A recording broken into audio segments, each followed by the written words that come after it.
Hello everyone and welcome back to my channel. My name is Mike Regina. I am the author and illustrator of the all-ages horror graphic novel, The Sleepover, and also the upcoming Deepwater Creek, a sort of Jaws meets Call of Cthulhu Stand By Me adventure story that will be coming out summer of next year, and I am closing in on the end of it, which is the entire point of this video.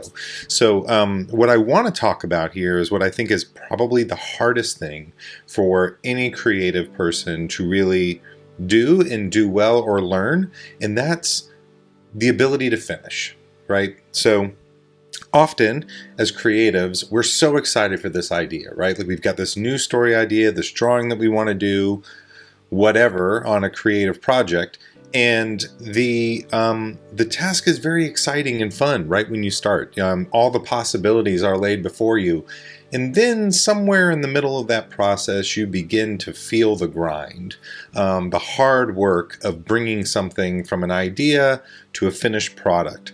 And this particular skill is, I think, the most important and one of the most difficult skills for any creative person to learn if they're hoping to actually go from maybe amateur, use that word even though I don't think it's the best one, to a professional status, because that's really what separates so many people from the others, is their ability to stick through those difficult times and arrive on the other end with something finished. So in this video, I want to talk about three things around this idea of finishing, and then ultimately at the very end I'll also give some tips on how I think you can learn how to finish. Before I dive in, I want to encourage you to please hit like and subscribe or leave a comment.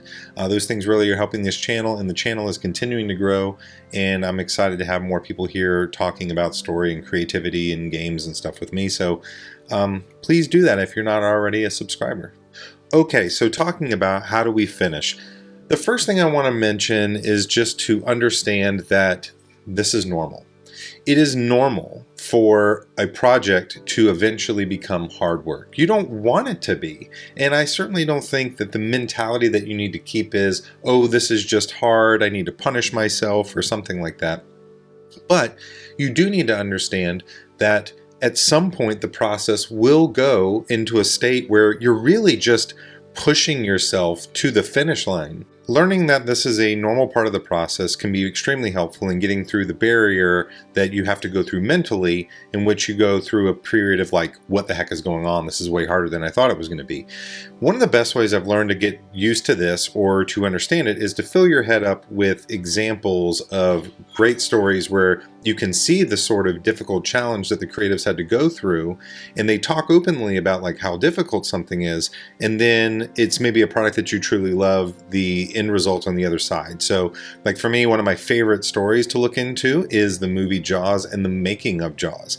To me, the making of the movie is almost as interesting as the movie itself, because when I watch that, I see, you get the whole story of like everyone's excited about this new project, and then you have to hear this story of like the really sort of harsh conditions that the creators had to go through to get to the other end. And then on the other side of it, a film that, is my personal favorite film of all time. And while I'm not looking to say that, we're certainly not saying that every creative project should be this extremely difficult process to bring to fruition, it's important to just note that it can be difficult. And that's something I'm currently dealing with, even on working through Deepwater Creek and bringing it to an end. It's an extremely difficult book to make because the artwork, surprisingly, has been the most difficult art I've ever had to draw or paint. And then the script was also extremely difficult. But the thing that's pushing me through that is the remembrance of the possibility that, like, this is normal. I'm trying to do something ambitious and interesting and cool, and I'm trying to do something different with the artwork, and to bear with it, because on the other side of it, it could be really special. The second important thing I think you want to bring in is to understand that the fact that it's hard actually means you're trying. So a lot of people feel that sense of difficulty and they just sort of tap out, right? They're like, this is harder than I thought it was going to be. I don't want to be involved in this. I'm done. This isn't for me. And I've learned to treat this as, no, the difficulty means that I'm actually attempting to do something that is stretching myself, and learning to actually accept the hard stages of creation is extremely helpful to me, because it helps me to not become so discouraged when it gets that way. It means that I'm actually trying to do something that's hard and that a lot of people can't push their way through. And by getting to the other side of it, it separates me from other creators who are unable to push through that. It puts me into a group of people that it's like I'm able to finish that graphic novel, able to finish it on time, able to problem solve, whatever. It means that I'm pushing myself past where I feel comfortable. So I've learned to understand that when it gets really difficult, it means that I'm trying and that I'm trying to do something that most folks can't push themselves through. But then lastly, it's important to remember that it does get better. It's not always going to be this hard. For me, that moment always arrives when I get to like the halfway point on any version of the steps that I'm in. So like if I'm inking my book and I get to where I can see the numbers and it's like I'm halfway through inking the book and I can see that, like, you know, once I get under like 100, especially like 100 steps left for the thing, I start getting excited. And while it's hard, like there's a sense of momentum. So it's like, you know, that real feeling of hard tends to go up the, when you're going up the mountain to the midpoint or to the peak. And then on the other side of it, it's still difficult, but there's this growing sense of like, I'm getting to the bottom of this. I'm going to get to the other side of it. Bear with it, hang in there. It's going to get better. So remembering that it won't always be that way is extremely helpful in not becoming too overwhelmed with the process. So like even with Deepwater Creek right now, I'm at this state now where the inks are all done, the book is written, and I've just crossed the halfway point of coloring the book, of watercoloring it, and now I'm looking forward to seeing that I'm getting on the other side. I know that I'm on the other side of the peak and I'm now going downhill.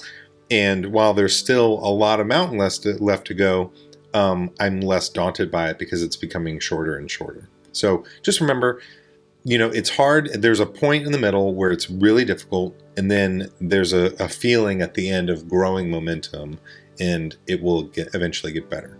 Lastly, like I said, what I wanted to leave you with are some tips on how to actually learn to do this, because I think learning this skill is essential to going the places you want to go. I don't know of any creative project that I've ever done that was not difficult at some stage, or that I didn't have a tremendous amount of self-doubt in the middle of it. I mean, Deepwater Creek, I'm just full of it. Like there's so many times that I'm sitting around looking, going like, what am I doing? Why is this so difficult? How am I going to get to the other side? Did I make the worst decision in the world watercoloring this book? That's the current one. I'm like, the watercoloring is so difficult, and I'm loving it, but at the same point, it's slower than I thought it would be, and that's just creating all sorts of complications. But in my mind, I know like maybe that's the thing that makes this book really cool on the other side, is that it has this unique look and feel to it. And so how do we learn to do this? One of the best ways I know to mention this is to try your best to do smaller projects. Now, I know people throw this around a lot, but I think it's right. Like, I take for granted, the first comic book that I ever really wrote was a full-length graphic novel called From Death Till Now. That was the first thing that I did, like when I hit my adulthood, is I made this book, and that was my first attempt. But what I take for granted is like all the years that I had been making little short comics and learning like what it took to get like a little 20, 30 page comic made. I was never much for short story writing, but I did produce and finish things when I was younger. And that taught me that there's some work here. So as my encouragement to all writers or comic book artists, or artists in general, is to do projects that you can begin and end in a relatively reasonable period of time, so that you can get used to that cadence of difficult, revision, thinking through it, getting to the other side, and being done, and then having that product in your hand to show for it. Because if you scale up to some of these bigger projects, you will sense that feeling of how difficult it is, but it will be less daunting because you've been through it. You know you can get to the other side. Like, I was feeling all this pressure working on Deepwater Creek a few months ago, as I was getting to the end, and I was telling my wife, I said, I don't know if I can do this. This feels so difficult. And she just sort of stopped and she said, you're gonna do it. And I said, yeah, what makes you think that? And she's like, because I've watched you do it over and over again.